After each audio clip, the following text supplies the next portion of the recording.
नमस्ते। मैं हूं संजय दीक्षित और आप देख रहे हैं दी जयपुर डायलॉग्स। पूरी जनता कर्नाटक में व्यस्त है, लेकिन एक ड्रामा और चल रहा है और वो चल रहा है राजस्थान में, जहां मैं इस समय उपस्थित हूं। आपने देखा होगा कि राजस्थान में लगातार कुछ न कुछ ड्रामा चल रहा है। कभी कांग्रेस के भीतर चल रहा है, कभी कांग्रेस और बीजेपी के बीच में चल रहा है, लेकिन ज़्यादा जो चल रहा है वो कांग्रेस के भीतर ही चल रहा है। और वो आरंभ होता है उस समय से जब सचिन पायलट की मेहनत को नकारते हुए अशोक गहलोत को मुख्यमंत्री बना दिया गया था 2018 में। उसके भी बीज कहाँ से पड़े वो आपको बताऊं कि जब अशोक गहलोत मुख्यमंत्री थे और 2013 में चुनाव हुए थे, उस समय अशोक गहलोत की नेतृत्व में कांग्रेस पार्टी ने एक कीर्तिमान स्थापित किया था। वो ये था कि उन्होंने 200 में से कुल 21 सीटें जीती थी, यानी 10% से एक अधिक। 2 सीटें कम होती तो लीडर ऑफ ऑपोजिशन का पद नहीं मिलता। अब ऐसे समय पर अशोक गहलोत का सितारा तो गर्दिश में आ ही गया था, क्योंकि यदि आप इस प्रकार की परफॉर्मेंस देते हैं, आप सीधे 200 से घट के 21 पे आ जाते हैं, तो आप कल्पना कीजिए कि हाई कमांड ने उनको किस तरह से देखा होगा। लेकिन फिर भी उनको पद दे दिया गया, एआईसीसी में जनरल सेक्रेटरी बना दिया गया और नेता बनाकर, कांग्रेस का अध्यक्ष बनाकर यहाँ भेजा गया सचिन पायलट को, ये सोचते हुए कि वो युवा हैं, ऊर्जावान हैं और वह पार्टी को एक जाजम पर बैठाल कर कुछ करवा सकेंगे, और उन्होंने डिलीवर भी किया।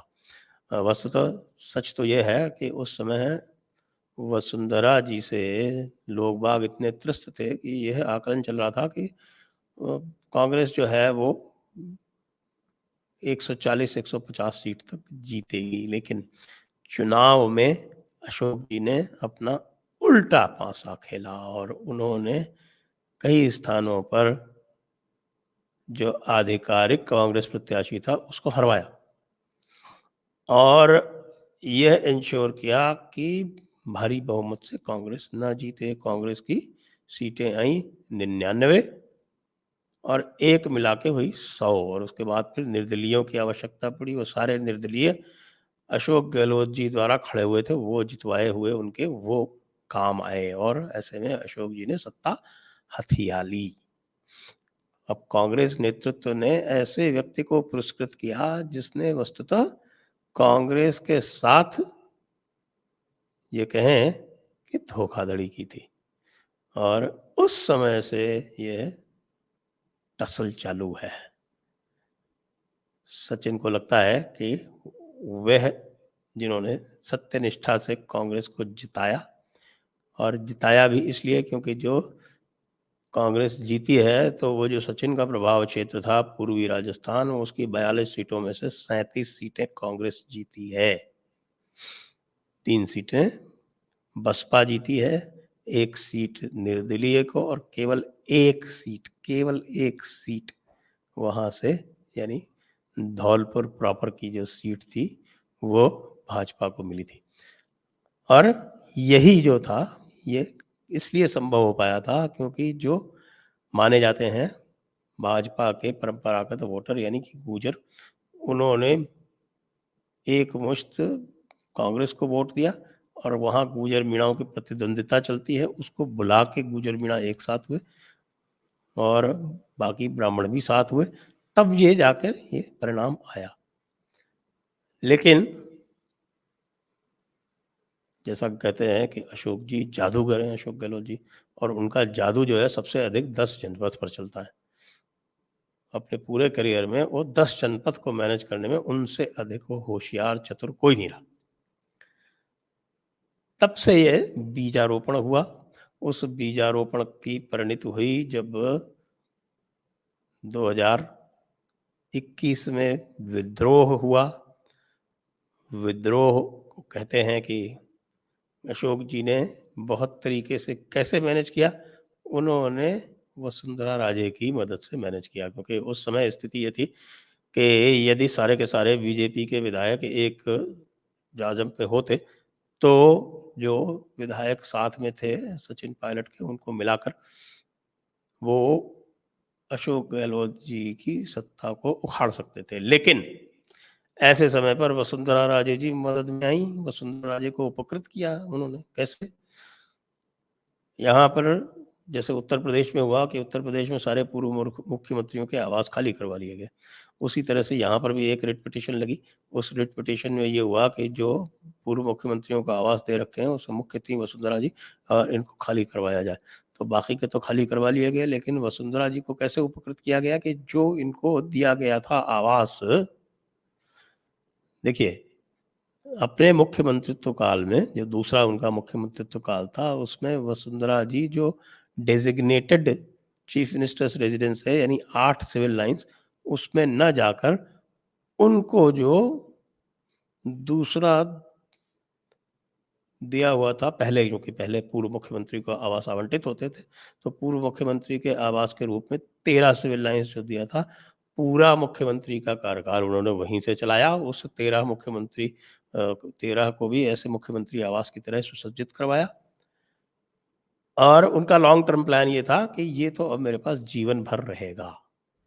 लेकिन फिर जब ये वहाँ पर रिट लग गई और उसमें ये हो गया कि मुख्यमंत्रियों के आवास, पूर्व मुख्यमंत्रियों का आवास नहीं मिलेंगे, तो उनको 13 सिविल लाइंस खाली कराने की नौबत आई। उस समय अशोक जी ने उसको बड़ी चतुराई से उसको एडमिनिस्ट्रेशन के, यानी जनरल एडमिनिस्ट्रेशन के पूल से निकलवा के उसको विधानसभा के पूल में डलवा दिया, और विधानसभा की ओर से उनको एज एमएलए वो आवास आवंटित हो गया। देखिए जरा चतुराई। और तब से लगातार आप ये देख रहे हैं कि वसुंधरा जी और अशोक जी में एक अलिखित समझौता चल रहा है। आज सचिन पायलट ने प्रेस कॉन्फ्रेंस करके उसी की बखिया उधेड़ दी। इसलिए भी उधेड़ दी कि 2 दिन पहले पब्लिकली अशोक गहलोत ने ये कह दिया, और धौलपुर में रहते हुए कह दिया, धौलपुर जहाँ की महारानी हैं वसुंधरा राजे जी, वहाँ पर जाकर कह दिया कि भाई मुझको तो ये भाजपा और सचिन पायलट ने मिलकर उड़ा दिया होता। मेरे तो 3 जो हैं भाजपा के विधायक, उन्होंने मदद की, वसुंधरा राजे, कैलाश मेघवाल जो पूर्व स्पीकर हैं और सबसे अधिक वोटों से जीते थे पिछला चुनाव, 75,000 वोटों से शाहपुरा भीलवाड़ा में जीते थे, शाहपुरा सुरक्षित सीट से। और एक ये शोभा रानी कुशवाहा जो धौलपुर सदर की एमएलए है। इन तीनों ने हमारी मदद की, और 3 उन्होंने अपने विधायकों का नाम लिया कि उन्होंने मुझको समय पर बता दिया, नहीं तो मैं आज मुख्यमंत्री ना होता। अब ये इतना बड़ा भूचाल था कि जो बात दबी चुकी थी वो बिल्कुल सामने आ गई। और वैसे भी ये माना जाता है कि भाई जो इस समय का जो भाजपा नेतृत्व है, केंद्रीय नेतृत्व, वो वसुंधरा राजे से बिल्कुल ही 36 का आंकड़ा रखता है, उनको किसी भी कीमत पे दोबारा मुख्यमंत्री नहीं बनाएगा। और उसमें अशोक जी ने पूरी छौंक लगा दी। अब ये क्यों लगाई? ये सोचने की बात है, क्योंकि अशोक जी को ये तो पता है कि 2 बार मुख्यमंत्री लड़े हुए, जब रहते हुए जब वो चुनाव लड़े हैं तो बुरी तरह से हारे, और तीसरी बार भी कोई अलग नहीं होने वाला है। ये जितने भी लोग अच्छी तरह से राजस्थान की राजनीति को समझते हैं वो जानते हैं। तो फिर ऐसा क्यों किया? ऐसा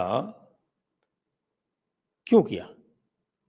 क्योंकि भाई वसुंधरा यदि आपको सपोर्ट कर रही है तो आप वसुंधरा को एक्सपोज क्यों कर रहे हो? अगर अब इसमें कौन सी चतुराई है, ये मैं भी ढूंढने का प्रयास कर रहा हूं कि किस चतुराई के वश इन्होंने वसुंधरा को एक्सपोज किया। क्योंकि हो सकता है ये भी रहा हो कि भाई वसुंधरा जी किसी भी हालत में अगली बार मुख्यमंत्री ना बने, क्योंकि आभास तो उनको भी होगा कि वो अगली बार मुख्यमंत्री नहीं रहने वाले हैं। तो वसुंधरा भी मुख्यमंत्री ना रहे, क्योंकि वसुंधरा जो है जब पिछली बार मुख्यमंत्री थी तो उन्होंने अशोक जी की नाक में दम कर दिया था।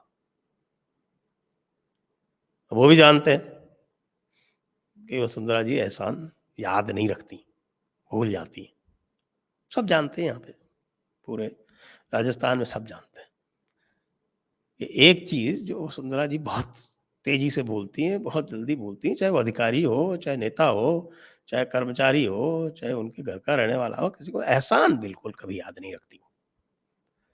तो अशोक जी को संभवतः शंका रही होगी, तभी उन्होंने किया होगा, लेकिन अब सचिन पायलट को तो उन्होंने मसाला दे ही दिया जब उन्होंने ये कह दिया, क्योंकि सचिन पायलट ने 11 अप्रैल को जो धरना दिया था, वो तो यही कह के दिया था कि भई हमें तो वसुंधरा राजे के कार्यकाल के भ्रष्टाचार के कारनामों की जाँच करानी है। हम वसुंधरा राजे के भ्रष्टाचार को एक्सपोज़ करके ही सत्ता में आए थे। सचिन पायलट के कथनानुसार। अब कह रहे हैं कि भई ये देख लीजिए, सामने आ गया कि भई जो अशोक गहलोत की गुरु वसुंधरा है, सोनिया गांधी नहीं है। ये आज का उनका वक्तव्य है। तो अशोक गहलोत की गुरु यदि सोनिया गांधी हैं, सोनिया गांधी नहीं है और वसुंधरा है, तो इसके क्या मायने? बीच में इससे पहले, यानी सचिन पायलट के पहले ही वसुंधरा जी जो हैं वो तड़पती हुई आ गई सामने और उन्होंने थोड़ा इसको डिनाई कर दिया और बहुत सख्त नाराज़ हैं इस वक़्त वो अशोक गहलोत से। जैसा मेरे सूत्र बता रहे हैं कि बताइए कि मैंने इस आदमी की इतनी मदद की और इसने जो है मुझको इस तरह से सबके सामने एक्सपोज़ कर दिया। उनके डिनायल का कोई मतलब नहीं है, क्योंकि जितने भी लोग हैं, चाहे वो केंद्रीय नेतृत्व में हों, चाहे राज्य राज्य के नेतृत्व में हों, उनको सबको पता है। और उनको सबको पता है कि वसुंधरा जी जो हैं, उनको सत्ता के अतिरिक्त और किसी वस्तु में रस नहीं आता है। उन्होंने तो जब लोकसभा का चुनाव हार गए थे अटल जी, अडवाणी जी, तो उन्होंने अटल जी, अडवाणी जी को भी डिच कर दिया था, कोई ख़ास बात नहीं। और यहाँ अपनी बिल्कुल स्वतंत्र सत्ता बना दी थी। वो सबको पता है 2014 में क्या हुआ था कि 2014 में जब शपथ लेने जा रहे थे प्रधानमंत्री जी, तो उन्होंने सारे जो मेंबर्स ऑफ पार्लियामेंट थे, उनको वहाँ बीकानेर हाउस में जो रेज़िडेंट कमिश्नर का वहाँ ऑफ़िस है राजस्थान का, वहाँ बैठा लिया था। वो कहा कि कोई नहीं जाएगा शपथ लेने। क्यों? क्योंकि उनके बेटे को मंत्री नहीं बनाया जा रहा था। अब वो बेटे की जो परफ़ॉर्मेंस है लोकसभा में, तो वो आप देख लें, वो जो पुअरेस्ट जो परफ़ॉर्मेंसेज़ हैं, उनमें से एक है, यानी राहुल गांधी से आस-पास ही है। तो अब 11 मई को पदयात्रा करने जा रहे हैं सचिन पायलट, अजमेर से लेकर और जयपुर तक। और अजमेर से जयपुर की उनकी पदयात्रा में जो रहस्योद्घाटन हुए हैं कल अशोक गहलोत जी द्वारा, उनके ऊपर विस्तार से चर्चा होगी। और कम से कम एक काम तो अशोक गहलोत जी ने बहुत अच्छी तरह कर दिया है। वो ये है कि वसुंधरा जी को तो निपटा दिया है पूरी तरह से। हालाँकि दिखावे के लिए तो भारतीय जनता पार्टी भी ये कह रही है कि इनके आरोप झूठे हैं, लेकिन मन ही मन सारे के सारे प्रसन्न हो रहे हैं कि चलो भई, ये कंटक तो निकला, वसुंधरा राजे वाला। बाकी सचिन पायलट को भी कहने को मिल गया। वो भी ये कह रहे हैं कि भई असली गद्दारी किसने की? 25 सितंबर की गद्दारी किसने की? जब केंद्र से आए हुए पर्यवेक्षकों के सामने विधायक उपस्थित नहीं हुए और जाकर उन्होंने अपना इस्तीफा दे दिया स्पीकर को, तो इससे बड़ी अनुशासनहीनता तो कोई हो नहीं सकती। किसी भी राष्ट्रीय दल में इससे अधिक अनुशासनहीनता क्या हो सकती है? लेकिन केंद्रीय नेतृत्व बेचारा इतना लचर, इतना कमज़ोर, इतना विवश, इतना निर्बल है कि वो कुछ भी नहीं कर सकता। अशोक गहलोत जी को बनाना चाहते थे कि वो राष्ट्रीय अध्यक्ष, उनको बना दें। उसको सबको पता था कि भई राष्ट्रीय अध्यक्ष जो है, सोनिया जी के और राहुल जी के रहते हैं, और राष्ट्रीय अध्यक्ष जो होगा वो क्या कर पाएगा? आज देख ही रहे हैं आप, खड़गे जी के क्या हाल-चाल रहते हैं। बेचारे बैठ भी नहीं सकते बिना पूछे हुए, भले ही वो राष्ट्रीय अध्यक्ष हो। तो भाई राजस्थान की जो खिचड़ी है वो अच्छी तरह से पक रही है। इसमें अब छौंक वौंक लगा दिया गया है, नमक मिर्ची जो है वो मिला दी गई है, और अब जो है वो पूरी नीचे से कढ़ाई में अच्छी खासी आग जल के और बिल्कुल बड़ा बुद बुद बुद बुद कर रही है। अब इसको चला चला के और थोड़ा सा और तेज पत्ता इत्यादि डाल के बढ़िया सा इसका स्वाद जो है और जायका जो है वो और बढ़ाया जाएगा। तो आप लोग लगातार बने रहें हमारे साथ, क्योंकि राजस्थान की विवेचना तो हमसे अच्छी कोई कर नहीं पाएगा पूरे विश्व में। भारत की छोड़िए, पूरे विश्व में। बने रहें हमारे साथ। याद रखें, मिलियन सब्सक्राइबर चैलेंज चल रहा है। सब्सक्राइब करें, जिन लोगों ने कर लिया है वो करवावें। जय हिंद, वंदे मातरम।